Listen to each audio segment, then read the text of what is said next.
At 54, Thomas Granger had no reason to stay in New Jersey anymore.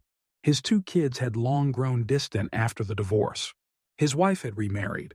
His job in property development, once his pride, had left him drained, hollow, and quietly angry.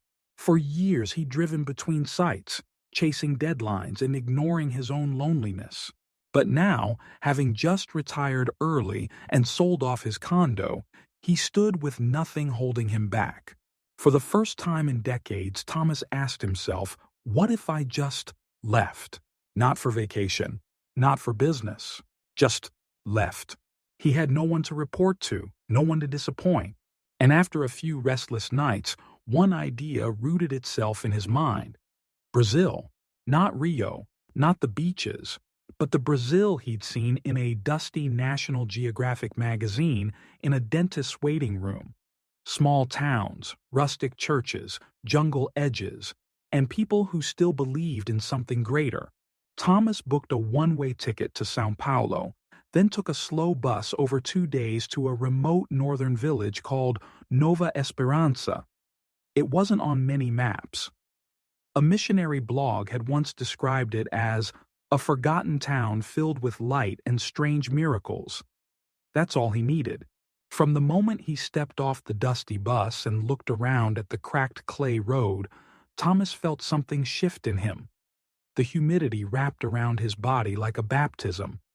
The sun felt closer here. Life was slower, quieter. He wandered, half lost, until a boy led him to an old whitewashed church sitting on a low hill just outside the village. There, under a cracked wooden sign that read Igreja da Nova Aliança, stood a woman who didn't look surprised to see him. She was in her late 40s, wearing a simple linen dress and holding a small Bible to her chest. Her dark hair was pulled into a tight braid that fell over her shoulder. Her eyes, calm, probing, unreadable, locked onto his like she had seen him in a dream. "You are not from here," she said in soft, accented English. Thomas nodded, suddenly unsure of why he'd come. "I'm Pastor Eliara," she said. "You may stay in the guest room. You look like a man carrying too much." That night, he stayed in a small room behind the church. Stone floors, mosquito net, the faint sound of hymnals drifting in from another room. Pastor Eliara brought him stew and sat quietly nearby as he ate. Over the next few days, Thomas explored the village. It was small, a few families, some elderly folks, goats, and a lot of children. He helped repair a cracked wall on the church. He read quietly in the courtyard. The townspeople eyed him curiously, but without fear. It was on the third day that he met her daughters. They arrived from the jungle path carrying woven baskets of cassava and herbs. Eliara called to them with a smile. "These are my daughters, Livia, Nayara, and Solange." Thomas blinked. He hadn't expected her to be a mother, let alone to 3 young women. Livia, the eldest, looked maybe 25, tall, poised, with soft curls and a gaze that measured everything in the room. She wore a cross around her neck and rarely spoke unless asked. Nayara, the middle one, was the opposite.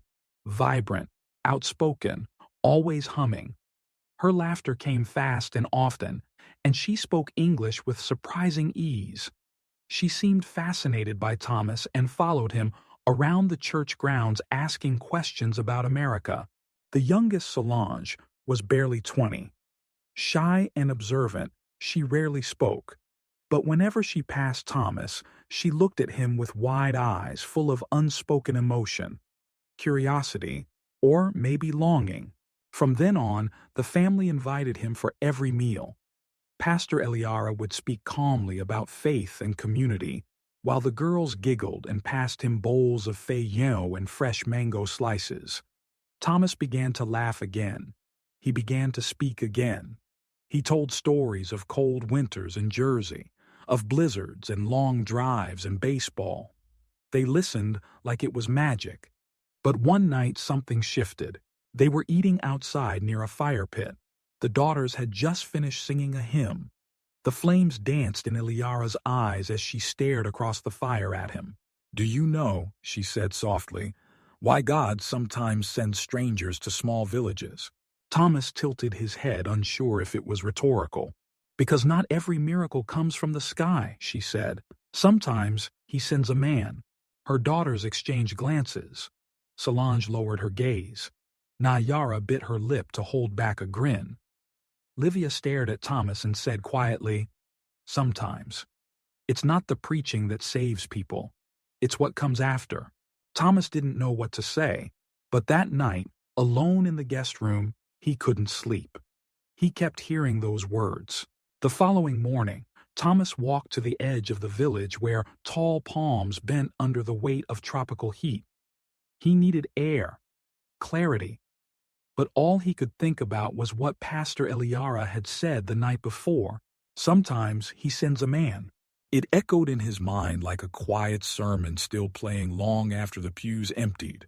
Later that day, he returned to the churchyard where the three daughters were sweeping fallen jacaranda leaves off the stone steps. When he approached, Nayara grinned and waved him over. "You want to help?" she asked, handing him a wide straw broom. Her smile was disarming, effortless, contagious. They swept together, the sunlight cutting shadows through the bell tower above. Livia sat nearby, polishing wooden chairs in silence. Solange carried a bowl of guava slices and offered some to him shyly.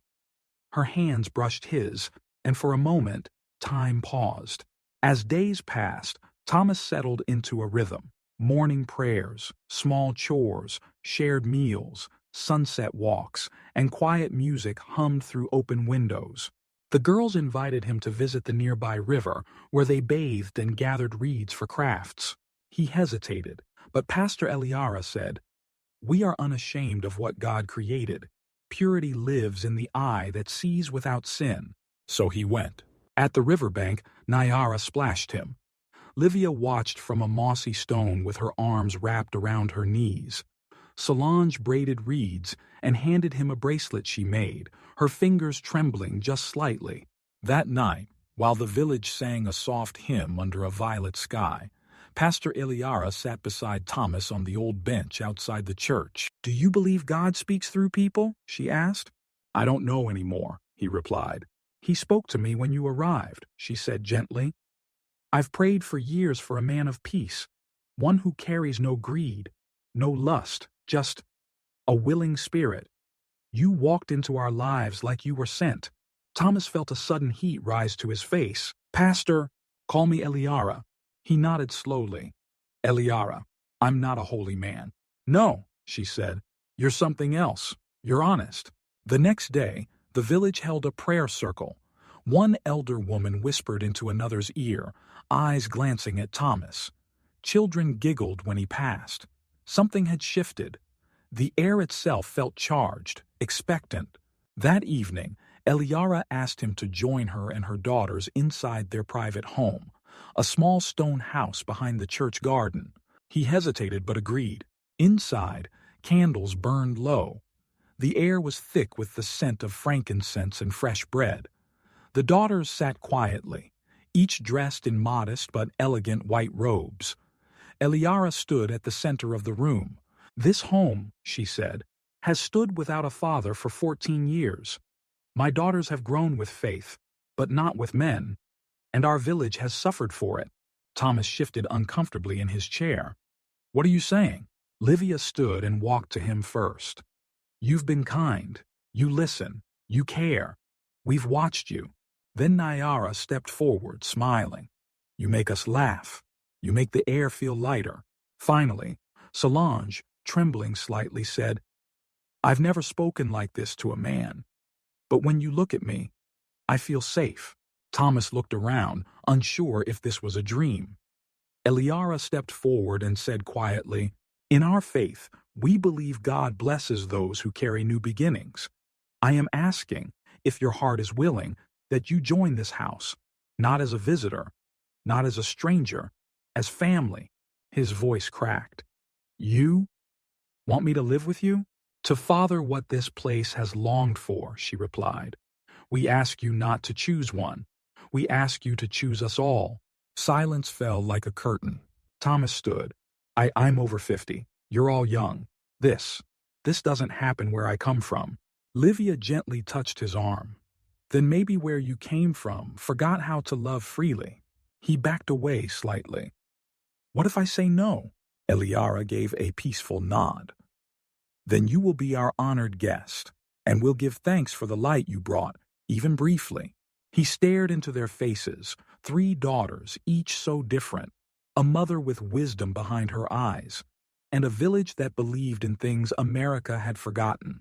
No manipulation, no pressure, just an invitation to belong. That night, Thomas didn't sleep. His mind raced through every argument, every doubt, but none of it could outshout the feeling growing in his chest that somewhere between his own ruin and this unexpected grace, he'd found something worth holding. That morning, Thomas stood beneath the church's bell tower and watched the mist rise off the jungle hills. The dew on the grass shimmered like glass, and the bells above him creaked softly in the breeze. He hadn't spoken much during breakfast. The girls had sensed something in him, something unsettled, and had given him space without asking questions. Only Eliara had smiled, a knowing, almost serene smile, as if she already understood what he was going to choose. He found her in the chapel just after sunrise. She was lighting candles one by one along the wooden altar, each one for a different prayer. Her movements were slow, meditative. I don't understand this world, Thomas said softly behind her, but I want to be part of it. She didn't turn around, didn't need to. You already are, she replied. Later that afternoon, the women began preparing for the union ceremony. It wasn't a wedding in any Western sense. There were no vows, no officiants, no paperwork. This was something older, a spiritual bond passed down through Eliara's bloodline, one rooted in faith, mysticism, and a code only their family practiced now. Eliara approached Thomas holding a folded linen garment, a long white shirt with sky blue embroidery at the cuffs and collar. She handed it to him solemnly. You will wear this, and nothing else, she said. Everything else must be left behind. Your doubts, your pain, your name even. My name? He asked, eyebrows raised. Tonight you'll be reborn as what we call a guardian of life. You will be known by what you protect, not by what you left behind. Thomas nodded, unsure of what he was stepping into, but more afraid of turning back than of moving forward. As twilight descended, the chapel transformed. Dozens of candles flickered in every corner, bathing the room in gold. The villagers arrived in silence, heads bowed in reverence. There were no phones, no announcements, no cameras, just presence, just breath. Then came the daughters, entering one by one, veiled in sheer fabric that caught the candlelight like morning mist. Each carried a sacred symbol. Livia held a loaf of handmade bread. Nayara carried a brass bowl filled with glowing coals. Solange cradled a ceramic jug of clear spring water. Behind them, Eliara entered, holding a wooden box filled with coarse sea salt. To preserve what must never fade, Thomas stood barefoot at the altar. His hands trembled. He had no ring, no script, no clue what came next. Only this moment. Livia approached first, pressing the bread into his palms. You'll never go hungry again, she whispered. Nayara followed, placing the bowl of flame beside him. Wherever you go, joy will follow. Solange came last, slowly pouring water over his bare feet. You are cleansed of your old life, she murmured. Then Eliara stepped forward. She placed a pinch of salt on each of his shoulders and whispered into his ear, You are now bound to us, not by law, but by love. The villagers began to hum. It wasn't a song Thomas knew, but it carried weight, a vibration that sank into his bones. It was ancient, raw. It pulled tears from his eyes before he could stop them. When the ceremony ended, no one clapped. The silence was louder than thunder. The women took his hands and led him out into the night. Outside, the stars burned bright and close. as if the heavens themselves were leaning in to witness what came next. They brought him home, to their family house made of clay and timber. Inside, soft lanterns glowed. A low table displayed fruits, a bowl of cacao, and a plate of warm cassava bread. The daughters sat around him. There was no urgency, no giggling, no tension, only warmth, only grace. Livia leaned in and kissed his temple. "You're not alone anymore." Nyara rested her head on his chest. "You're safe now." Solange wrapped her arms around his waist and whispered, "Stay with us." And for the first time in his life, Thomas didn't feel torn. He didn't feel guilt. He didn't feel like he was betraying something. Not his past, not his morals, not even himself. That night wasn't about lust. It wasn't about conquest. It was about healing, about surrendering control, about letting something holy take root in his soul. He spent time with each of them, one after another, not in secret, not in shame, but in harmony. Their rhythm was soft, intuitive. They moved around him like petals on the same flower, each woman a different note in the same prayer. Eliara stood quietly in the doorway, watching with tears in her eyes. She wasn't jealous. She wasn't ashamed. She was proud. Later that night, as Thomas lay between them, their hands in his, breath rising and falling together, he whispered, "I don't deserve this." Eliara walked over, knelt beside him, and brushed his forehead with her fingers. "Then you're finally ready." Weeks passed, then months. The rhythm of Thomas's days shifted. No more alarms, no calendar pings, no buzzing notifications. Just roosters, rain, and the pulse of life in the jungle. He woke each morning to the sounds of bird song and rustling leaves, the scent of cassava frying in the kitchen, the warmth of a hand, sometimes Livia's, sometimes Nyara's, sometimes Solange's, resting gently on his chest. And Eliara? She became more than a mother-in-law or spiritual guide. She was the steady center of their orbit, the force that held everything in alignment. Thomas helped in the fields now. He learned how to prune guava trees, how to grind maize by hand, how to cook rice over fire. The villagers, once cautious, began to smile when they saw him. They called him Guardión now, not as a nickname, but as if it had always been his name. But it wasn't just the land that began to grow. One early morning, as golden light poured across the clay floor of the family house, Solange placed a trembling hand over her belly. I think something's changed," she whispered. Nyara sat up from her blanket. "You too?" Livia stepped in from the garden, holding her stomach the same way. Her face was pale with realization. Thomas stood in the doorway, frozen. "All three of you?" Eliara walked in behind him, eyes wide, and slowly nodded, as if she'd known before they did. "Yes," she said softly. "You planted more than love in this home."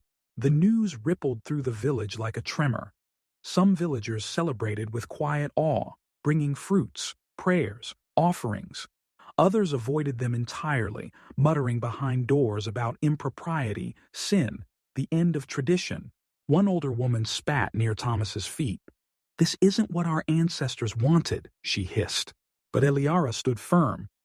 Then they never saw far enough ahead. In time, the whispers faded. Nature kept moving, and so did life. Pregnancy changed the rhythm of everything. The women grew radiant, but weary.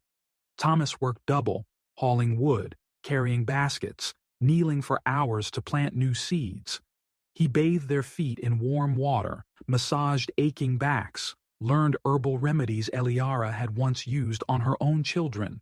There were hard days, nausea, fevers, arguments about who needed more rest. But Thomas never raised his voice.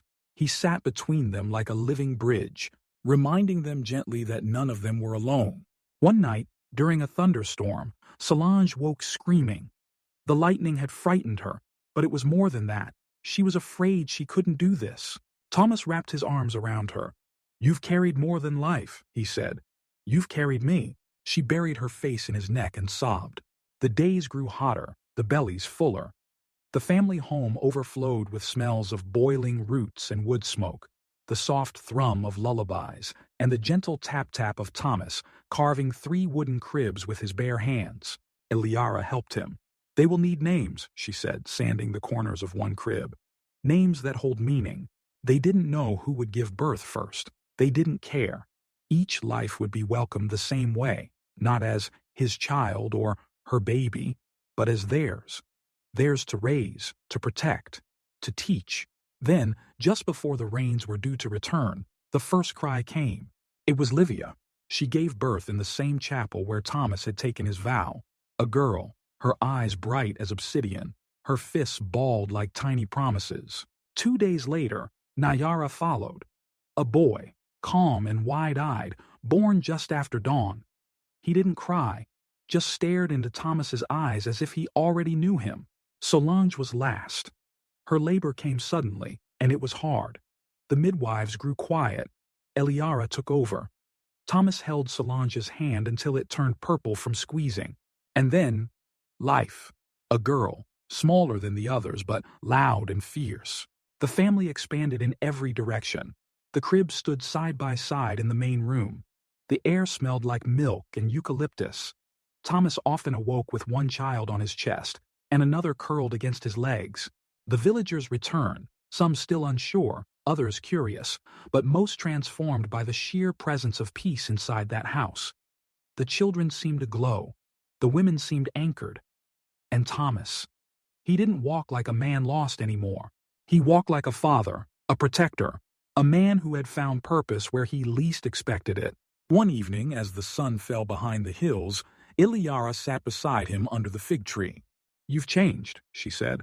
"I've become someone I didn't know I could be," Thomas replied. She nodded. "No, you returned to who you were before the world told you to be something else." He looked at her, tears threatening. "Do you think they'll ever understand us? The people out there?" She smiled. "They don't have to. Only the ones who live under this roof matter." In the distance, the children laughed, 3 tiny voices echoing into the evening air like music only a healed heart could hear. And Thomas finally let himself laugh too. The season shifted again. The rains returned, softer this year, as if even the clouds had learned to tread gently over the family's roof. The babies grew quickly, crawling before anyone expected, babbling in strange little harmonies that made even the neighbors pause.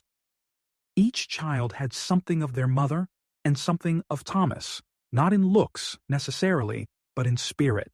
Livia's daughter clung to the earth. She loved the garden, the warmth of the soil, the taste of sugar cane.